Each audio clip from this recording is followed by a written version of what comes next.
मुख्यमंत्री एकनाथ शिंदे गेल्या 48 तासात दुसऱ्यांदा दिल्लीच्या दिशेने रवाना झाले।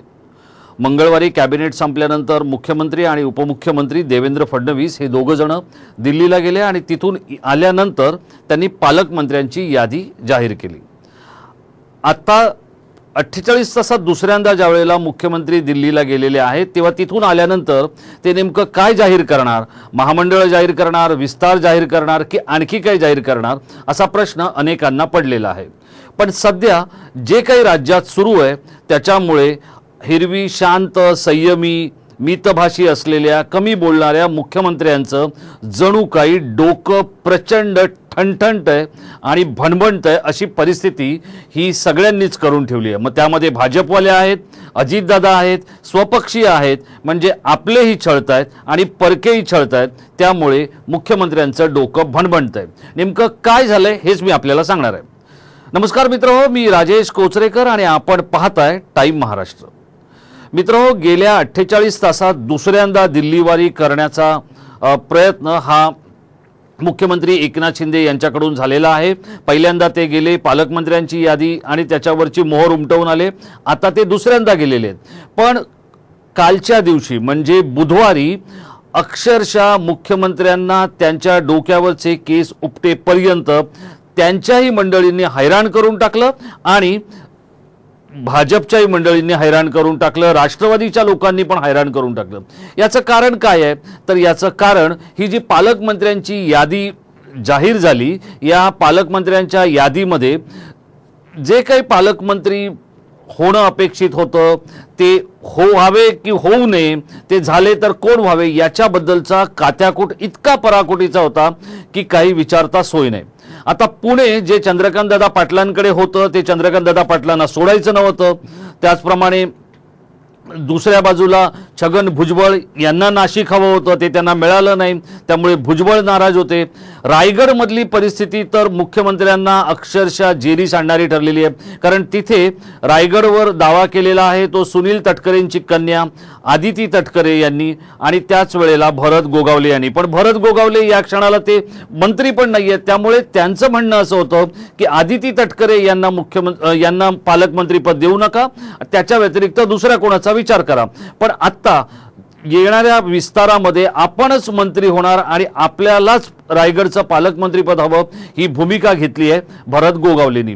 या सगळ्या गोष्टी होत असताना अजितदादा पवार यांनी वेगवेगळ्या टॅक्टिक्स, वेगवेगळे फंडे अवलंबत या संपूर्ण पालकमंत्र्यांच्या यादीवर स्वतःचं प्रभुत्व मिळवलेलं आहे आणि त्यामुळे कोल्हापूर असेल, बीड असेल किंवा गोंदिया असेल, परभणी असेल, या राष्ट्रवादीला पोषक असलेल्या जिल्ह्यांवर आपलं मंत्रिपद मिळवून किंवा राष्ट्रवादीच्या लोकांचं मंत्रिपद मिळवून त्यांनी भाजप समोर आणि शिवसेनेसमोर एक वेगळी अडचण देखील निर्माण केली आहे। आता या सगळ्या गोष्टी होत असताना दुसऱ्या बाजूला राज्याच्या वेगवेगळ्या रुग्णालयांमध्ये बळींची संख्या वाढते, त्यामुळे तानाजी सावंत हे अत्यंत कुचकामी ठरलेले आरोग्यमंत्री असताना ते मुख्यमंत्र्यांचे निकटवर्ती असल्याचं सांगितलं जातं, भासवलं जातं, पण प्रत्यक्षात तसं नाहीये। त्यामुळे माध्यमांमधून होणारी टीका, सर्वसामान्य लोकांकडून आणि समाजातून होणारी टीका याच्यामुळे मुख्यमंत्री कावलेत आणि त्या जोडीला हा जो काही राजकीय वाद आहे याच्यामुळे किंवा ही राजकीय वाटणी जी तीन पक्षांमध्ये सुरू आहे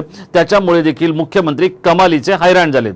आता होणार आहे काय, आज ज्या वेळेला मुख्यमंत्री दिल्लीला गेलेले आहेत, म्हणजे हा व्हिडिओ शूट करताना मुख्यमंत्री दिल्लीत आहेत आणि गुरुवारी ज्या वेळेला मुख्यमंत्र्यांचं दिल्लीवारी झालेली आहे ती दिल्लीवारी खरं तर अमित शहा यांच्या बरोबरच्या एका बैठकीसाठी झाली आहे असं सांगितलं जातं। नक्षलग्रस्त भागांमधल्या नक्षलवाद्यांच्या ज्या काही कारवाया आहेत त्याला कसा पायबंद घालायचा याच्यासाठी एक गृह विभाग जो आहे, गृह मंत्रालय जे आहे त्याची एक बैठक आहे आणि त्या बैठकीसाठी मुख्यमंत्री गेले असं सांगितलं जात आहे।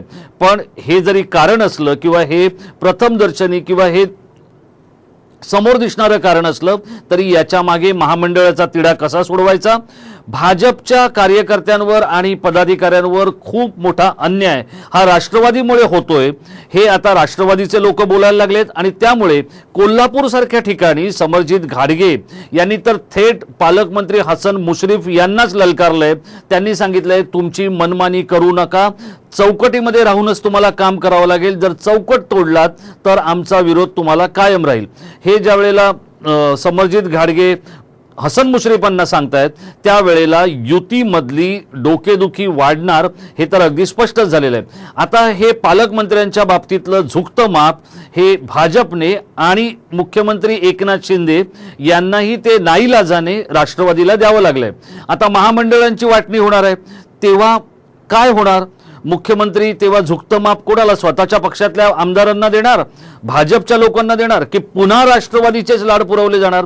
याच्यामुळे मुख्यमंत्र्यांचं डोकं चालेनाचं झालंय आणि त्यामुळे 48 तासामध्ये दुसऱ्यांदा दिल्लीवारी करून मुख्यमंत्र्यांना राज्यात आल्यावर नेमक्या आणखी कोणत्या डोकेदुखीला सामोरं जायचंय हा प्रश्न मुख्यमंत्र्यांच्या निकटवर्ती यांना तर पडलेलाच आहे, स्वतः मुख्यमंत्र्यांनाही पडलेला आहे. आणि माध्यमांचे डोळे मात्र या संपूर्ण प्रक्रियेमध्ये एरवी शांत संयमी असणारे मुख्यमंत्री एकनाथ शिंदे हे आपला संयम किती काळ बाळगणार हा देखील एक प्रश्न पडलेला आहे. याचं कारण असं आहे की आता मुख्यमंत्री बदल होणार नाही हे स्पष्ट संकेत देवेंद्र फडणवीस यांनी दिलेत आणि त्याच वेळेला त्यांनी दुसरे जे संकेत दिलेत ते मी आपल्याला सांगतो आणि मी इथेच थांबणार आहे. त्यांनी दुसरे संकेत काय दिलेत की आत्ता येणाऱ्या काळासाठी लोकसभा, विधानसभा आणि महापालिका निवडणुका या एकनाथ शिंदे यांच्या नेतृत्वाखालीच होतील.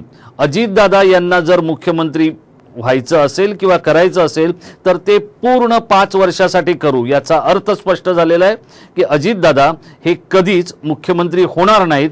हे स्पष्ट संकेत फडणवीस यांनी दिलेले आहेत आणि फडणवीस बोलतायत म्हणजे भाजपच्या डोक्यात हे चित्र स्पष्ट आहे. त्यामुळे आता फडणवीसांच्या भाजपकडून आणि शिंदेंच्या शिवसेनेकडून जे अजितदादांचे लाड पुरवले जात आहेत ते लाड आता या दुसऱ्या दिल्लीवारीमध्ये पुरवले जाणार का, की पुन्हा एकदा अजितदादांना मोठा एक गालावर फुगा येणार हे आपल्याला बघायचं आहे. तोपर्यंत आपण टाइम महाराष्ट्र ट्यून करून राहा आणि आमच्या संपर्कात राहा. दिल्लीवरून मुख्यमंत्री काय घेऊन येतात हे आम्ही आपल्याला सांगणार आहोत. हा व्हिडिओ आपल्याला कसा वाटला? अजितदादांचे अवांतर लाड पुरवले जात आहेत का? आपल्याला काय वाटतं? अजितदादांच्या पदरात काही बळ टाकताना स्वतःला झळ सोसण्याचं काम भाजपच्या नेत्यांनी सुरू केलंय का आणि याचा फटका भाजपला बसेल का? आपण आमच्या इनबॉक्समध्ये व्यक्त व्हा आणि हा व्हिडिओ आपल्याला कसा वाटला तेही आपण आम्हाला कळवा. धन्यवाद.